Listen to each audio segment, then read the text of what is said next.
Hello everyone, board capsule coaching classes में आपका स्वागत है। आज अपन सीखेंगे बेटा इकोनॉमिक्स के चैप्टर फर्स्ट के बारे में, जिसका नाम है बेटा डेवलपमेंट। विकास। विकास बहुत जरूरी है। विकास बहुत जरूरी है। विकास नाम का लड़का जरूरी नहीं है, विकास बहुत जरूरी है, मतलब डेवलपमेंट।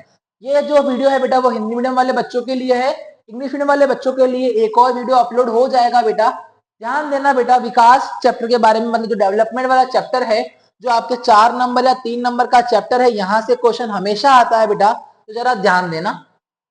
हाँ बेटा, लिसन। क्या लिखा हुआ है यहाँ पर बेटा, मैं पढ़ रहा हूं तो आप थोड़ा ध्यान देना, और आपको ये नोट्स बेटा ग्रुप में मिल जाएंगे, आपको ध्यान देना।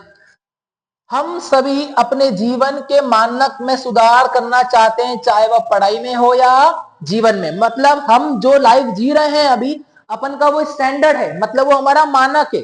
अपन उसको और अच्छा करना चाहते हैं, चाहे वो हमारी पढ़ाई हो या हमारा जीवन हो। हम हर किसी में सुधार करना चाहते हैं। अगर मैं कहूं कि हम सभी जीवन के हर पहलू में विकास करना चाहते हैं, तो ये गलत नहीं होगा। कौन गलत होगा बेटा? अगर विकास हो रहा है तो गलत थोड़ी ये चीज है, वो विकास होना जरूरी है। लेकिन हम सभी के पास विकास का अलग अलग परिदृश्य है, व्यक्ति दर व्यक्ति, क्योंकि सबका जो पर्सपेक्टिव है बेटा, सबका जो मानक है बेटा, परिदृश्य है सबका, वो अलग अलग होता है। तो सबका अलग अलग होता है, तो व्यक्ति दर व्यक्ति सबका लक्ष्य भी अलग अलग होगा। राज्य दर राज्य, राज्य स्टेट बाय स्टेट भी अलग अलग होगा। देश दर देश, मतलब कंट्री बाय कंट्री। और सभी के विकास के लक्ष्य क्या होते हैं बेटा? अलग अलग होते हैं। अगर मेरा जो विकास है बेटा, क्या पता वो उसका डेवलपमेंट ना हो। क्या पता किसी स्टेट का, किसी राज्य का जो डेवलपमेंट हो, किसी दूसरे स्टेट को, राज्य को डेवलपमेंट ना चाहिए हो रहा हो। क्या पता किसी देश का जो डेवलपमेंट चाहिए हो, किसी और देश को डेवलपमेंट ना चाहिए हो। तो बेटा हर किसी का जो लक्ष्य होता है वो अलग अलग होता है विकास को लेकर। आगे ध्यान देना बेटा, क्या लिखा हुआ है, विकास का अर्थ क्या होता है। तो क्या बोला इन्होंने बेटा, ध्यान देना। विकास का अर्थ का मतलब होता है बेटा, विकास किसी देश के सर्वांगीण विकास पर लागू होता है। विकास सिर्फ एक चीज पर लागू नहीं होता है बेटा, मतलब ऑल राउंड डेवलपमेंट है, हर चीज का डेवलपमेंट होना है। सर ये ऑल राउंड डेवलपमेंट, सर्वांगीण विकास क्या होता है? सर सर्वांगीण विकास का अर्थ है कि जीवन के हर क्षेत्र में, चाहे वो स्वतंत्रता हो, चाहे वो समान सामाजिक स्थिति हो, चाहे वो आर्थिक समानता हो, चाहे वो सुरक्षा हो, चाहे वो गरिमा हो, चाहे वो अच्छा स्वास्थ्य हो और एक अच्छा जीवन स्तर हो, इन सभी को लेकर विकास करना जरूरी है। सिर्फ एक चीज को लेकर विकास नहीं होना चाहिए, ये सारी चीज जरूरी होती है विकास को लेकर, जैसे समान सामाजिक स्थिति, स्वतंत्रता, आर्थिक समानता, गरिमा, अच्छा स्वास्थ्य और जीवन स्तर और सुरक्षा। जैसे यदि मैं आपके सामने एग्जाम्पल की बात करता हूं कि यदि आपको कहीं पर अच्छा पैसा मिल रहा है, इनकम मिल रही है, तो और आपको वहां पर सुरक्षा नहीं मिल रही है, आपको आर्थिक समानता नहीं मिल रही है, आपको स्वतंत्रता नहीं मिल रही है, तो क्या आप वहां पर काम करोगे? मैंने क्या बोला बेटा, पैसा जरूरी है, बट पैसा इसके आगे ये भी जरूरी है बेटा। बेटा आगे ध्यान देना, विभिन्न लोग और विभिन्न विकास लक्ष्य। हर किसी का विकास लक्ष्य क्या होता है बेटा? अलग अलग होता है। अलग अलग लोग, उनका अलग अलग लक्ष्य होता है। तो बेटा ध्यान देना, विकास विविध है और कभी कभी संघर्षपूर्ण भी होता है। यह विकास के दो पहलुओं को दर्शाता है। तो बेटा दो एग्जाम्पल दिए, जरा ध्यान देना इस एग्जाम्पल्स की तरफ। तो क्या लिखा हुआ है बेटा यहाँ पर, अलग अलग लोगों के अलग अलग विकास लक्ष्य हो सकते हैं। एक का विकास लक्ष्य अलग होगा तो किसी और व्यक्ति का जरूर थोड़ी हो सेम हो। हर किसी का विकास लक्ष्य क्या होता है? अलग अलग होता है। जो एक के लिए विकास है वह दूसरे के लिए क्या हो सकता है? विनाश भी तो हो सकता है ना। क्या पता जो चीज मेरे लिए डेवलपमेंट कर रही हो, क्या पता वो किसी और के लिए डिस्ट्रक्शन कर रही हो, मतलब विनाश कर रही हो। उदाहरण के तौर पर दिया बेटा, जैसे बिजली, बिजली की जरूरतों के लिए बांधों का निर्माण जरूरी है। मतलब यदि बिजली चाहिए तो बांध बनाने पड़ेंगे, तो बांध बनाने पड़ेंगे, तो बांध बनेंगे कैसे? लेकिन बांधों के निर्माण से स्थानीय समुदाय विस्थापित हो जाते हैं, और जहां पर बांध बनेगा वहां पर लोग रह रहे होंगे, तो उन लोगों को हटाकर वहां बांध बनाया जाएगा। तो बेटा वहां हटाकर उन लोगों को बांध बनाया जाएगा, तो उस स्थान का तो क्या हो रहा है? डेवलपमेंट। उस स्थान को तो विकास हो रहा है, पर जो वहां लोग रह रहे हैं उनका तो क्या हो रहा है? विनाश हो रहा है ना बेटा। और जंगल तथा पूरी वनस्पतियां क्या हो जाती है? नष्ट हो जाती है। तो इसीलिए कहते हैं अतः विकास एक के लिए विनाश हो सकता है, एक का विकास दूसरे का विनाश भी हो सकता है। तो एग्जाम में तुम्हारे से पूछेगा कि एक के लिए विकास है तो क्या दूसरे के लिए विनाश हो सकता है, कैसे? तो आपको उदाहरण देके समझाना है, इस प्रकार से हो सकता है। दूसरा पहलू है बेटा हमारा आय और अन्य लक्ष्य। मैंने अभी आपको सबसे अच्छा एग्जांपल दिया था कि बेटा इनकम जरूरी है। अगर आपको हर जगह पैसा मिल रहा है कि आपको 1 लाख रुपए सैलरी मिल जाएगी बेटा, पर आपको ना तो सुरक्षा मिलेगी, ना तो आपको समानता मिलेगी, ना तो आपको स्वतंत्रता मिलेगी, तो क्या आप वो पैसा लेकर जा पाओगे? नहीं। पैसा जरूरी है, पैसे के साथ साथ जो मुझे भौतिक चीजें हैं मेरी, वो भी मेरे को बहुत ज्यादा चाहिए। तो बेटा इन्होंने क्या बोला, जरा ध्यान देना कि निश्चित रूप से आय को विकास का सबसे महत्वपूर्ण घटक माना जाता है। आय से हम भौतिक चीजें और सेवाएं खरीद सकते हैं। पैसा होगा तभी हम खुद खरीद सकेंगे। अगर मैंने ये पैनल लिया है बेटा तो पैसा था तभी ले पाया ना मैं, लेकिन लोग इसके अलावा अन्य चीजों को भी तलाश करते हैं। अगर आप किसी को सिर्फ इनकम दे रहे हो, आय दे रहे हो, तो क्या उसको और कुछ नहीं चाहिए? सर बिल्कुल चाहिए। सर क्या क्या चाहिए? समान व्यवहार चाहिए, दूसरा स्वतंत्रता चाहिए, तीसरा शिक्षा चाहिए, चौथा सुरक्षा चाहिए, पांचवा सम्मान चाहिए, छठा नौकरी चाहिए, और सबसे इंपॉर्टेंट प्रदूषण मुक्त पर्यावरण, मतलब एक ऐसा एटमॉस्फेयर चाहिए जहां पर वो अच्छा तरीके से कार्य कर सके। मतलब उसको वर्किंग कंडीशन अच्छा मिलना चाहिए बेटा, कार्य करने का स्थान उसके लिए अच्छा होना चाहिए। तो तुम्हारे से पूछेगा आय के अलावा एक इंसान को किस किस चीजों की जरूरत होती है, किस किस चीजों का लक्ष्य रखता है वो, तो किस किस चीजों का लक्ष्य रखता है आय के अलावा बेटा? समान व्यवहार, स्वतंत्रता, शिक्षा, सुरक्षा, समान नौकरी, प्रदूषण मुक्त पर्यावरण। आइए आगे बेटा। इसलिए विकास के लिए लोग मिश्रित लक्ष्यों को देखते हैं। विकास के लिए सिर्फ लोग आय को नहीं देखते हैं, इन सब चीजों को भी देखते हैं, जिसमें आर्थिक और जीवन शैली दोनों तरह के विकास शामिल हो। मतलब आर्थिक स्थिति भी सही हो, पैसा भी आता रहे, पर मेरी जीवन शैली पर उस पैसों का कोई प्रभाव नहीं पड़े। मेरे को सिर्फ पैसा पैसा मिल रहा है, मेरी जीवन शैली तो व्यर्थ हो रही है, मेरे को ये सब चीज तो मिल ही नहीं रही है, तो मैं क्या करूंगा? इसलिए लोग कैसे कैसे देखते हैं बेटा गोल, कैसे लक्ष्य देखते हैं? मिश्रित लक्ष्य देखते हैं, जिसमें उनको आर्थिक चीजें भी मिलती रहे, साथ में उनकी जीवन शैली भी सही चलती रहे। चलिए बेटा आगे चलते हैं। राष्ट्रीय विकास क्या होता है बेटा? तो आइए बेटा राष्ट्रीय विकास के बारे में जानते हैं। राष्ट्रीय विकास होता क्या है बेटा? लोग राष्ट्रीय विकास के बारे में अलग अलग लक्ष्य और प्रेरणा बताते हैं जो भिन्न हो सकती है। जैसे भारत के किसान किसी विशेष तरीके से विकास करना चाहते हैं, जबकि भारत के व्यापारी किसी दूसरे तरीके से विकास करना चाहते हैं। मतलब यदि किसान होगा तो वो किसी और तरीके से विकास करना चाहेगा, यदि कोई व्यापारी होगा, बिजनेसमैन होगा, तो वो किसी और तरीके से विकास करना चाहेगा। लेकिन राष्ट्रीय विकास की प्राथमिकता उन लक्ष्यों को दी जाती है जिसमें बड़ी संख्या में लोगों को क्या होता है? लाभ होता है। राष्ट्र का विकास होगा तो किसको लेकर होगा? राष्ट्र को लेकर ही होगा। तो राष्ट्र का विकास उन लोगों को देखकर किया जाता है जिसमें अधिक से अधिक लोगों को क्या मिल सके? लाभ मिल सके। देश और देशों या अन्य राज्यों की तुलना। अब दो देशों और अन्य राज्यों की तुलना की गई, बेटा ध्यान देना जरा। यहाँ पर 3 प्रकार के देश होते हैं बेटा, यहाँ पर ध्यान देना, आपको पता होना चाहिए। और इंडिया किसमें आता है बेटा? अभी आपसे पूछेंगे हम। देशों या राज्यों की तुलना, कंपैरिजन ऑफ द कंट्रीज और स्टेट। विकास पे आधार पर देशों का वर्गीकरण किया जाता है। पहला होता है बेटा विकसित देश, दूसरा होता है अविकसित देश, और तीसरा होता है विकासशील देश। तो बेटा ध्यान देना जरा यहाँ पर। विकसित देश जिसको बोलते हैं अपन डेवलप्ड कंट्री, जो ऑलरेडी डेवलप हो चुकी है। अविकसित देश जो अंडर डेवलप्ड है, अभी तक डेवलप नहीं हुई है। और तीसरा आता है विकासशील देश जो डेवलपिंग, अभी तक डेवलप हो रहा है, और इंडिया इसी के अंदर ही आता है। तो India is a developed country और developing country. India is a developing मतलब विकासशील देश है, अभी तक पूरी तरह से विकसित नहीं हुआ है। आइए बेटा नेशनल इनकम को कंपेयर किया गया है यहाँ पर बेटा राष्ट्रीय आय को। तो राष्ट्रीय आय क्या बोला है? किसी देश के सभी लोगों की 1 वर्ष की अवधि में कुल आय होती है, इसे देश कुल की कुल आय भी कहते हैं। तो तुम्हारे से पूछेगा नेशनल इनकम क्या होता है, राष्ट्रीय आय क्या होती है?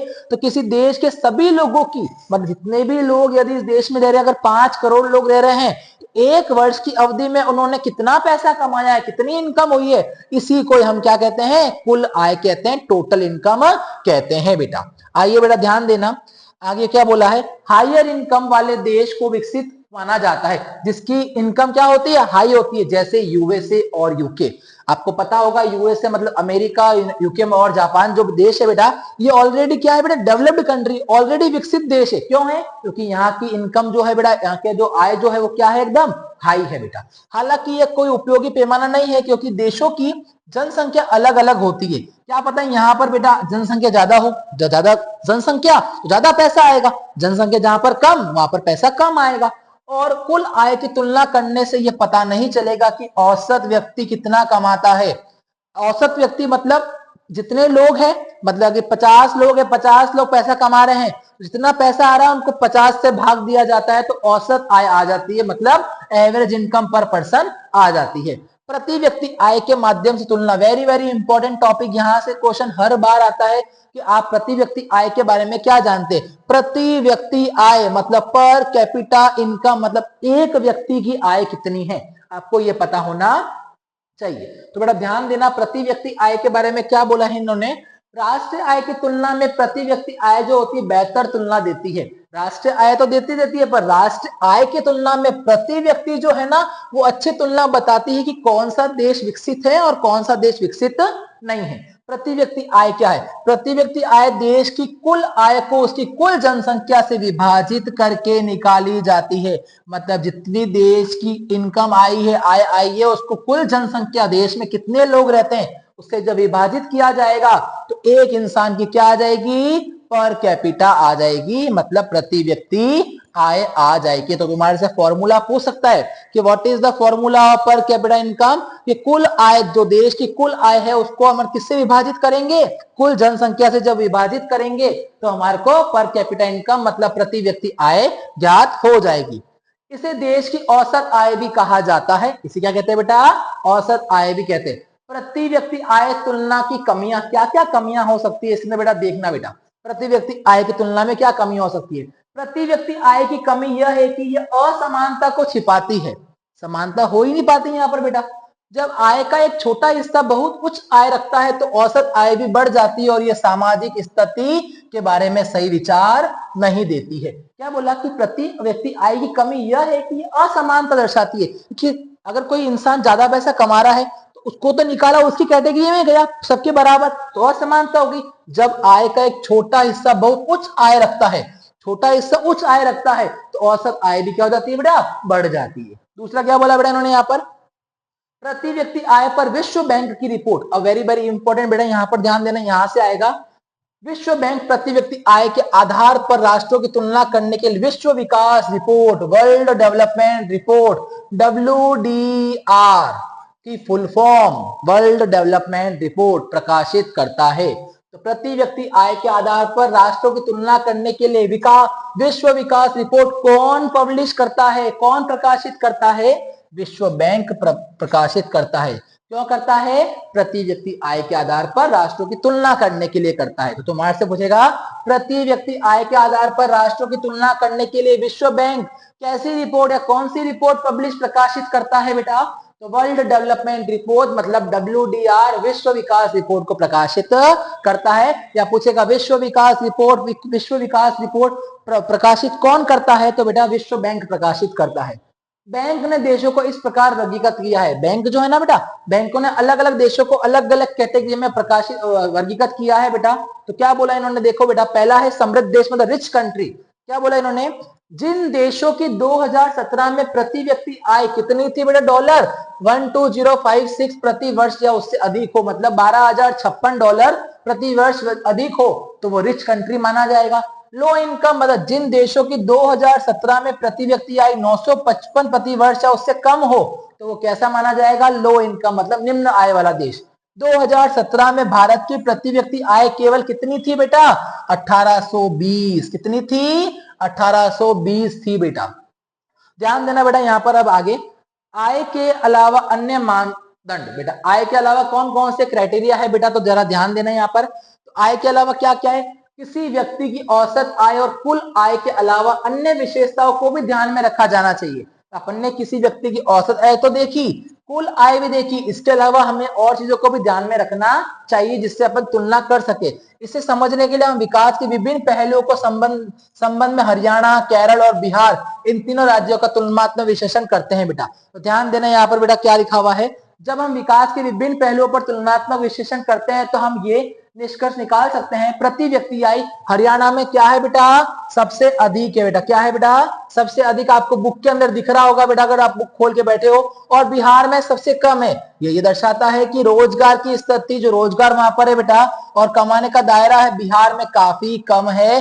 अगर बिहार में सबसे कम है तभी वहां पर क्या है बेटा, प्रति व्यक्ति आय सबसे कम है। अगर बिहार में प्रति व्यक्ति आय बढ़ेगी कैसे, जब वहां पे रोजगार प्राप्त होगा। अगर लोग रोजगार करेंगे, लोग अगर पैसा कमाएंगे तो पैसा जब कमाएंगे तो प्रति व्यक्ति आय ऑटोमेटिक बढ़ जाएगी।